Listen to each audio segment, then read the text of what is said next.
శరణం.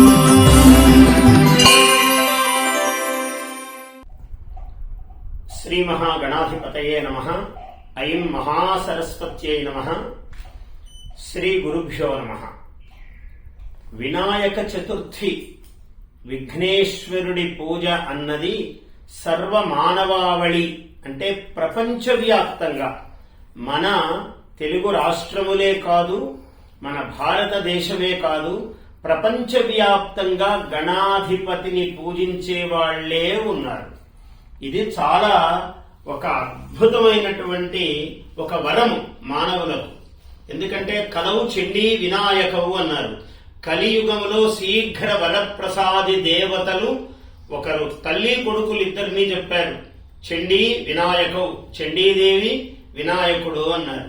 అటువంటి ఈ భాద్రపద శుద్ధ చతుర్థి వినాయకుణ్ణి పూజ చెయ్యడంతో సర్వ కార్యములు దిగ్విజయంగా జరుగుతూ ఉన్నాయి మానవాళికంతా కూడా. ఇటువంటి ఈ సన్నివేశాన్ని సుముఖశ్చ ఏకదంతశ్చ కపిలో గజకర్ణకః లంబోదరశ్చ వికటో విఘ్నరాజో గణాధిపః ధూమకేతుర్గణాధ్యక్షః ఫాలచంద్రో గజాననః వక్రతుండ శూర్పకర్ణో హేరంబస్కందపూర్వజః షోడశైతాని నామాని యః పఠేత్ శృణుయాదపి విద్యారంభే వివాహే చ ప్రవేశే నిర్గమే తథా సంగ్రామే సర్వకార్యేషు విఘ్నస్తస్య న జాయతే. ఒక సాధారణమైన కార్యము నుంచి అసాధారణమైన అద్భుతమైన కార్యముల వరకు ఈ 16 నామధేయాలు సుముఖుడు, ఏకదంతుడు, కపిలుడు, గజకర్ణుడు, లంబోదరుడు, ఏకదంతుడు, ఇలాగా ఈ 14 పేర్లు, ఈ 16 పేర్లు ఏమీ పెద్ద శ్రమ కాదు. ఇవి నేర్చుకోవటం, ఇవి చెప్పటం గణపతి ప్రీతికి. చూసి అయినా చదవండి అందరూ కూడా. ఇంకొక ముఖ్యమైన విషయం ఉన్నది. ఏమిటి? ఆ కృష్ణ పరమాత్మ, ఆయనే పరమాత్మ, జగద్గురువు. అయితే ద్వాపర యుగ అధిష్టానమూర్తి కృష్ణుడు. కానీ కృతయుగము నుంచి, ఇంకా కృతయుగాల యుగాల పూర్వము నుంచి గణాధిపతి ఉన్నాడు. అటువంటి గణపతిని ఆయన పాలపాత్రలో చూసేప్పటికీ చంద్రుణ్ణి నీడ చూసినప్పటికే ఆయనకు నీలాపనిందలు వచ్చాయన్నాడు. చూసారా, మానవులు నీలాపనిందలు పొందకుండా మహాబలవంతులై వాళ్ళ పనుల్లో అమేయమైన బల సంపద కలిగేటట్లు ఒక మహామంత్రం చెప్పాడు. సింహ ప్రసేనమవధీత్, సింహ ప్రసేనమవధీత్, సింహో జాంబవతా హతః సుకుమారక మారోదీ తవ హ్యేష స్యమంతకః.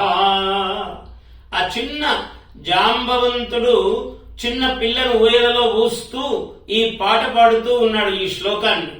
ఏమిటి రహస్యము? ఆ ప్రసేనుడనేవాడు సత్రాజిత్తు యొక్క తమ్ముడు. ఆ అనేక ప్రతిరోజు 12 బారువుల బంగారమును ప్రసాదించేటువంటి స్యమంతక మణి, అద్భుతమైన మణి. ఆ సూర్య ప్రసాదమైనటువంటి ఈ మణిని నాకిమ్మని, లోకార్థము ఇమ్మని అడిగాడు కృష్ణ పరమాత్మ. నేను ఇవ్వనన్నాడు. అయితే ఈ ప్రసేనుడన్నవాడు సత్రాజిత్తు తమ్ముడు దీన్ని ధరించి అరణ్యానికి వెళ్ళాడు. వెళ్లి ఆ సింహ ప్రసేనం అవధీత్, ప్రసేనుణ్ణి ఒక సింహం చంపింది అడవిలో. ఇదేదో పెద్ద ఎర్రగా మెరుస్తుంటే మాంసపు ముద్ద అనుకున్నది. ఆ దాన్ని తీసుకుని వెళుతూ ఉండగా జాంబవంతుడు ఆ సింహమును చంపాడు. అంటే ఒక మహాబలవంతుడు, ఖరీదు విలువైనటువంటి వస్తువు ఆ మహామణి. ఆ మణి కోసము సింహము చాలా బలవంతమైనది. అటువంటి సింహమును చంపినది జాంబవంతుడు. అటువంటి జాంబవంతుణ్ణి జయించి కృష్ణ పరమాత్మ మళ్లీ ఆ మణిని తీసుకొచ్చి సత్రాజిత్తుకి ఇచ్చాడు. అయ్యా, నేను తప్పుగా నిన్ను అర్థం చేసుకుని ఆ అపచారం చేశాను. ఈ మణితో సహా కన్యామణిని కూడా, ఈ రత్నముతో సహా కన్యారత్నమును కూడా స్వీకరించి నన్ను అనుగ్రహించు అని ఆ సత్రాజిత్తు ప్రార్థించాడు. అందువల్ల జాంబవతిని కూడా ఆయన వివాహమాడాడు. సాత్రాజితి అయిన సత్యభామతో సహా, జాంబవతితో సహా ఆయన ఈ మహామణిని కూడా ధరించాడు కృష్ణ పరమాత్మ. లోకములో కూడా ఏ బాధల్లో ఉన్నవాడు గాని లేదా బాధల్లో లేకుండా బాగున్నానయ్యా, నువ్వు ఇంకా బాగుండాలి, ఇంకా గొప్పవాడివి కావాలి, ఇంకా బలవంతుడివి కావాలి అంటే ఈ శ్లోకమును మనం తప్పకుండా వినాయక చతుర్థి నాడు స్వామివారి సన్నిధిలో చెబితే సింహ ప్రసేనమవధీత్ సింహో జాంబవతా హతః సుకుమారక మారోదీహి ఎడవవద్దు సుకుమారక మారోదీహి తవహ్యేష స్యమంతకః ఈ స్యమంతకము నీదేనయ్యా అని ఇక్కడ గణాధిపతి అనుగ్రహముతో ఏమి లభిస్తుంది? ఆ సింహము వంటి బలము, సింహమును మించిన జాంబవంతుని బలము, జాంబవంతుని మించిన శ్రీకృష్ణ పరమాత్మ బలం. ఈ అనుగ్రహాలన్నీ కూడా ఏకకాలంలో లభిస్తాయి.